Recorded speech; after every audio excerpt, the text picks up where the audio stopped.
Hello and welcome. You're listening to Leveraging Thought Leadership. I'm your host, Bill Sherman, and today we're talking about one of my passions, organizational thought leadership. That is, the people who create, curate, and deploy thought leadership on behalf of their organization.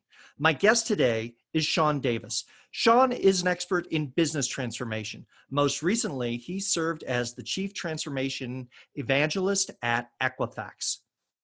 Today, we're going to talk about using ideas to transform within your organization as well as client facing.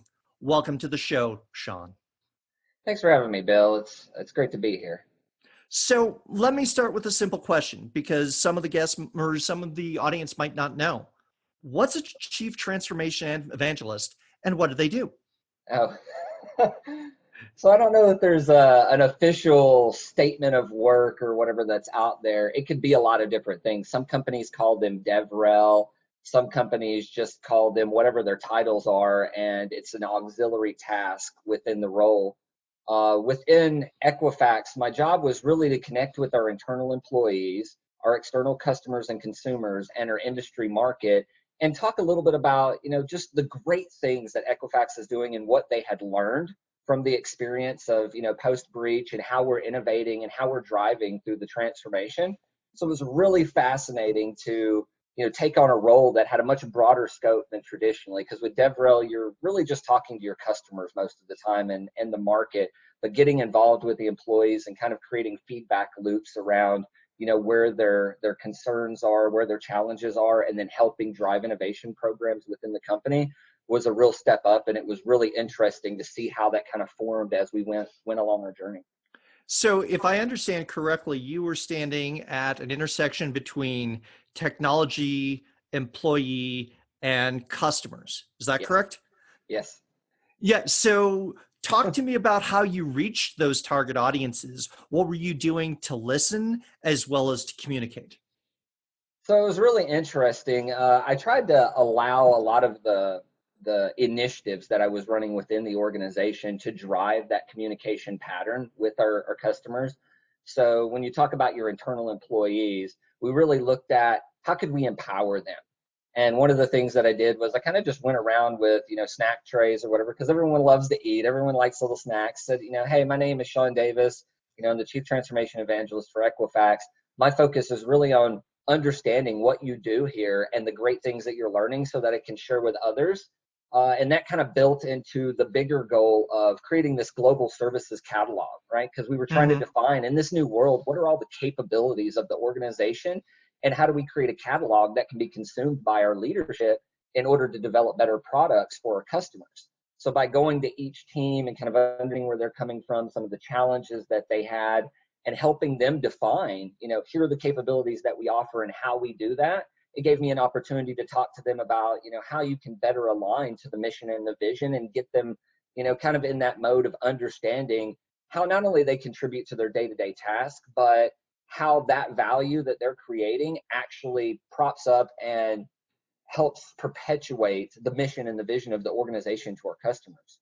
From a customer perspective, it was really just talking to the customer and giving them confidence in what we were doing in the transformation and answering questions they had because they're going through their own transformations, right? And they're understanding like, what are you doing and where have you found success and where have you been challenged? And then really learning from them as much as they're learning from us. And then taking a lot of that, wrapping it up, and then telling this story to the external market. So I like the phrase that you used in terms of, conversations with snack trays and walking around. Now, Yes. when you were going and talking on the client side, were you carrying your snack trays with you or how were you engaging with clients? What sort of modalities were you using there? So a couple that I liked using was one, I like a conversational tone when you're talking to Mm-hmm. your customers. So when we did remote conversations, I like to bring in other people. We have a preliminary conversation that says, hey, what do you want to know and to what level do you want to understand it so I can grab the right people and involve them in the conversation. So video chat was really, really useful for that because people miss a lot in conversation if you're not seeing their face, you're not seeing the nuances of their body language because there can be a lot hid behind a blank screen. The second was just getting them out of the office and Hmm. actually going out, having lunch, having dinner, just talking to them in other informal environments. Maybe it was meeting them at a conference so that we had the time and we were already kind of in that mindset of this is what we're wanting to learn this week and this is why it applies to our business and why it's so important. So that gives you a little more context for the conversation. So let's move a little bit more broadly here in terms of what sort of challenges does a evangelist encounter in sort of this? What are the obstacles you have to overcome? Oh, man, that's a huge question. I could talk all day just on that. So, from a small perspective, if you're a niche evangelist, right? So you have a very specific area like DevRel, where you're really just talking to Hmm. your customer about the consumption of their application. Some of the challenges you're going to come across are having a common and mutual understanding of what you want to get out of the conversation, right? What benefit or value are you bringing to the conversation, and what is the customer seeking? As that footprint expands, when you get out to be, kind of working your way up the organization to broader and broader areas, it's really important to be able to understand how all of the pieces of the organization work together and how you can define measurements for success with that. That's probably the biggest pitfall of evangelism is a lot of people think it's just about going out, talking to people and telling stories, but it's really about creating feedback loops within the organization and helping create connective tissue that allows people to understand where these challenges are and where the organizational friction is from internal perspectives to customer perspectives, even brand recognition in the market.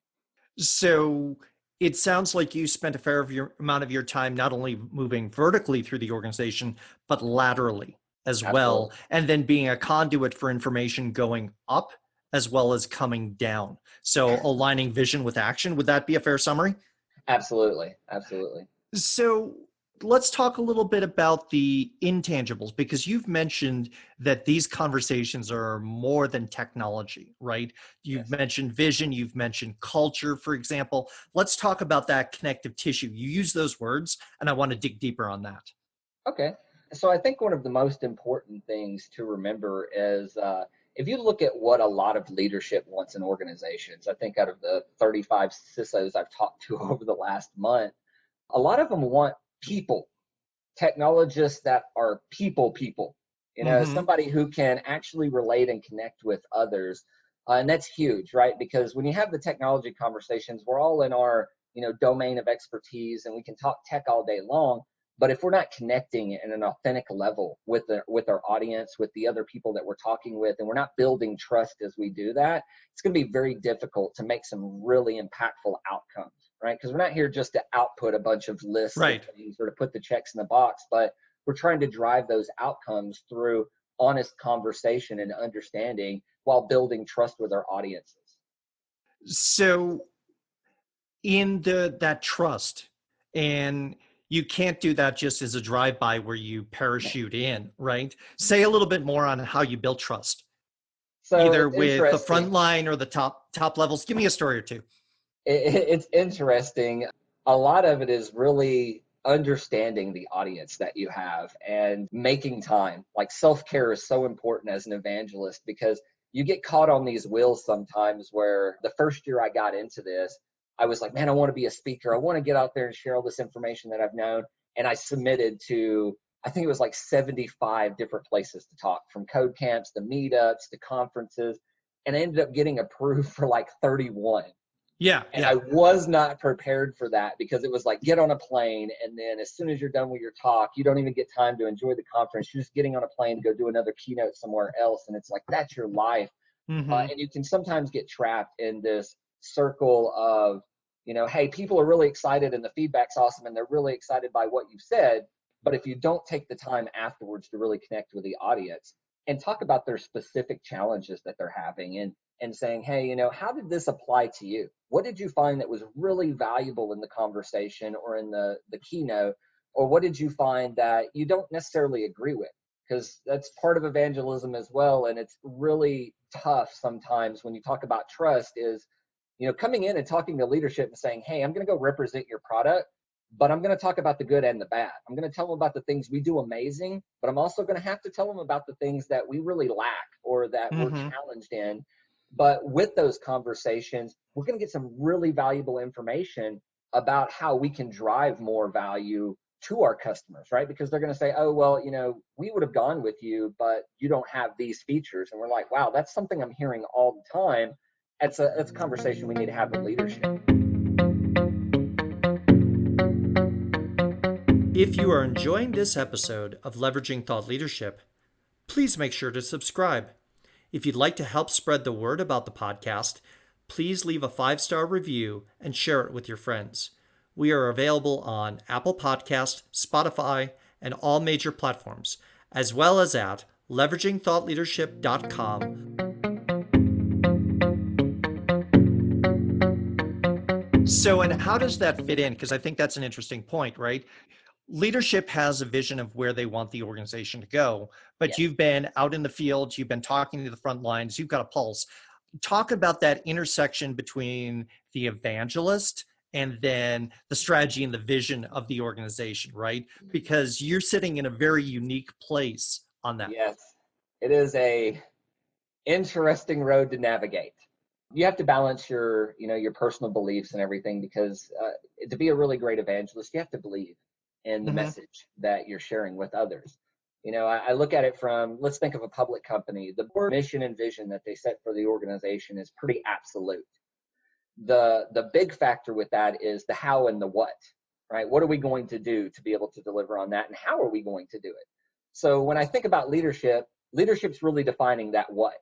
What are we going to do in order to deliver on this promise to, our mission and vision? And then our individual contributors of the organizations are really defining that how. So there's a ton of space in there for us to be able to talk and to innovate and to grow and to learn.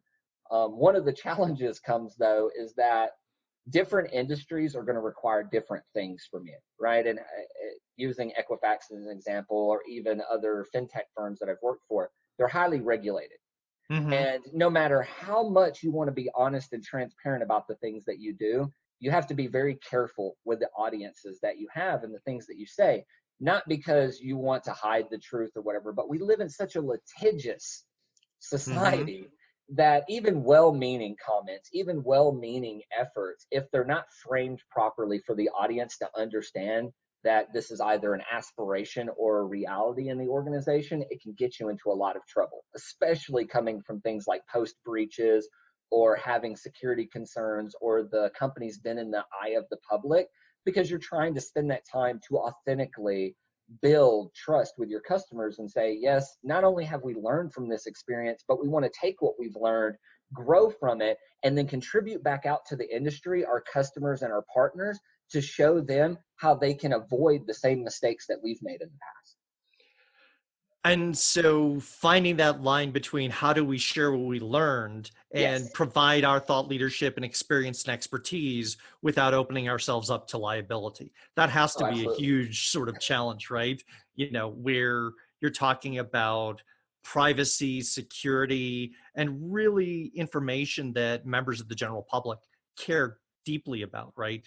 Absolutely. Security. And there's a lot of coordination with leadership on that too, right? Because every level of the organization has something valuable to contribute to our customers, our market, and even other employees, right? Like our leadership is really kind of giving you those broad strokes and telling you about the amazing things that we're going to do. An evangelist is really sitting in between that very technical depth of conversation and that very high level, and operating as a translator. A customer doesn't talk the same way a developer does, and a developer doesn't talk the same way leadership does. And, leadership doesn't talk the same way that an enthusiast might about a specific topic. So knowing how to shift that conversation and translate the details into the audience that you're talking to is pretty critical. Now, we've gone a little bit more deeply into the evangelist side. I want to dig a little bit into transformation, right? Okay.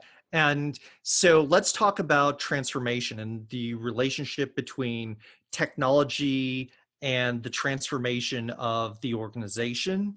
Absolutely. And how you achieve that, as well as then bringing the customers along and finding what they need that you have to transform, right? So Absolutely. Give me your perspective, because if you were just out there banging the drum and saying, hey, I got this product and service, that'd be one thing. But I think in your case, you were talking transformation. So tell us more about that. So I think an evangelist role in transformation is really about creating those feedback loops in the organization and doing it in a way that's measurable. right? You have some Mm-hmm. success criteria that you're laying out. So, for example, internally for employees, we want to raise employee satisfaction because there's been a lot of studies that are done that prove that your customer satisfaction is capped by your employee satisfaction. So, Mm-hmm. if we can Exactly. raise our employee satisfaction, then our customer satisfaction is going to be uncapped, and then we can focus on that. Or it may be actually, raised at the same time based on the experience our customers are having, because they see how we treat our employees, and that in turn shows how we're going to treat our customers. A main way that we do that is through driving programs that help create the innovation and give voice to our employees. So, an example of that may be an educational ecosystem where people are hungry to learn, and there's a lot of change that's occurring, and they don't feel equipped to be able to perform at the level of expectation of the business and the compact timelines they have. It may be just about giving the employees enough time to explore this new world they're going into, to say, hey, we've had ideas, we're on the ground closest to the problems, here's what we see that might make a huge impact, and then creating that feedback loop through other leaders to be able to say, do you see value in this? And it touches a larger audience than the individual contributors may be able to. Another big important area is focusing on how we deliver that value from the leadership's message and communication into actual actionable value at the team level, right? Because the leadership says, hey, we're going to transform to, create great hotels that guests love, or help people live their financial best. But do the engineers understand what they're doing that's actually driving, their contributions are driving, delivering that value to the organization, to our customers, and to our customers' customers? So you mentioned hotels that customers that they love, right? Yes, From your perspective as an evangelist, can you give an example or a story there? Because let's move out of fintech and go into, I know you've got experience in the hotel industry as well. Can you give me a story and example there? absolutely. So I was a tech advisor for a hotel company a while back, and one of the conversations that we were having was, there's a lot of change that's happening, but people don't really understand how to deliver that value. And you really got to start with that mission and vision. And for this hotel company, it was to create great hotels that guests love. Mm-hmm. It's very hard as a technical person to kind of drive, how does my contribution help with that? So I went out, actually talked to some engineers, and there was this dashboarding team, and their whole job was to create dashboards that tell us what system uptime is, and how things work. So I went to talk to them, and I said, hey, can you articulate what the value is that you're delivering and how you're helping create great hotels that guests love? And they're like, well, I manage dashboards, and if the dashboards say that the system's going down and we don't respond to it quickly enough, then hotels can't book reservations, right? So I'm responsible for making sure that the systems are up. And I'm like, that's a good first step, but writing code doesn't define the value that we're giving to our customers. So I went back and I talked to the director and I said, hey, how do we connect the dots for this guy and help him understand why the dashboards are important, why what he does in the code that he writes is so vital? So, long story short, about a month later, the director had been talking to this individual contributor and kind of explaining what their importance is in the role. So I came back about a month later and I talked to this guy, and he was way more upbeat. He was way excited about the stuff he was doing. And I asked the question again. I said, so can you articulate what value that you have in your role and how that's helping deliver on creating great hotels that guests love? And he says, yes, these dashboards that I create actually manage the reservation systems at the hotels, which means that when you come into the hotel and the person goes to the desk to be able to say, hey, I need to get my key for my room, or I need to book a hotel room here, my systems monitor these. That accounts for X billion dollars of revenue, and I can't remember what the specific number was, but he's like, when those systems aren't down, those people will only wait so long before they go somewhere else. And you're not creating a great hotel that guests loves when they're waiting to be able to check into a hotel, or they've already booked their hotel and they're just waiting to get their key, right? They want that process to be as seamless as possible. So by monitoring and managing those systems, I'm held accountable for a bulk of our revenue to ensure that those systems are always running and current. And I said, yes, finally you understand, how that one small contribution of writing some PHP code ends up driving putting heads in beds, so to speak.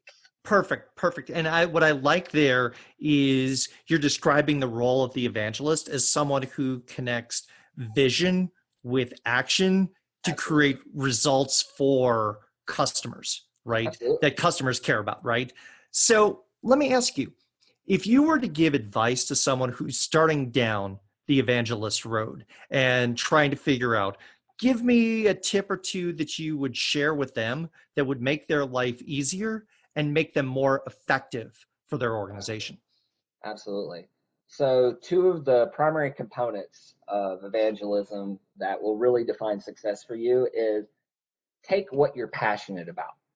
If you're not passionate about just talking about things, it's going to show. Your customers and your audiences are going to see right through that. The second is focus on that niche because it is so easy in evangelism because it's not very defined. Some organizations, it's a marketing function. Other organizations, you may just be an architect who is evangelizing for the things that they're doing. Start with what you can control. Start with what you do understand, where you have influence, and then build on that and focus on public speaking, writing documents like papers, blogs, articles, communicating your ideas through various mediums is really critical, right? Like your presentation skills are huge because sometimes even some of the things that you do and you spend a lot of time on, they're never seen by the same audience that they're intended for, right? It's to inform an audience to inform the audience that it's intended for. So there's a lot Mm-hmm. of research that goes into it. There's a lot of understanding and there's a lot of consolidation of information that you're gathering. So always focus on managing whatever you're trying to drive. Do it with what type of value am I trying to provide with this activity? If you're just out there talking about stuff like you said, banging the drums, rah, rah, rah, that's all great. We can all do that in some Right. capacity. But if we don't have a direct line of how that's providing value to the organization, you're going to have a bad time. You're going to feel like you're neglected. You're going to feel like you're not appreciated because you're not actually delivering value in the context of what the business is looking for from that evangelism. And to build on that, just as a final point, I think one of the things that you mentioned earlier as well is you started to reach out and understand other functions across the organization. And so you didn't just look from a narrow lane, you tried to understand things holistically and how they fit into the bigger picture. Sean, this has Absolutely. been a great conversation today. Thank you very much for joining us here on the podcast. Thank you so much, Bill. If you've enjoyed this episode, please join our LinkedIn group, Organizational Thought Leadership. It's a professional community where thought leadership practitioners talk shop about our field. So if you're someone who creates, curates, or deploys thought leadership for your organization, then please join the conversation in the Organizational Thought Leadership LinkedIn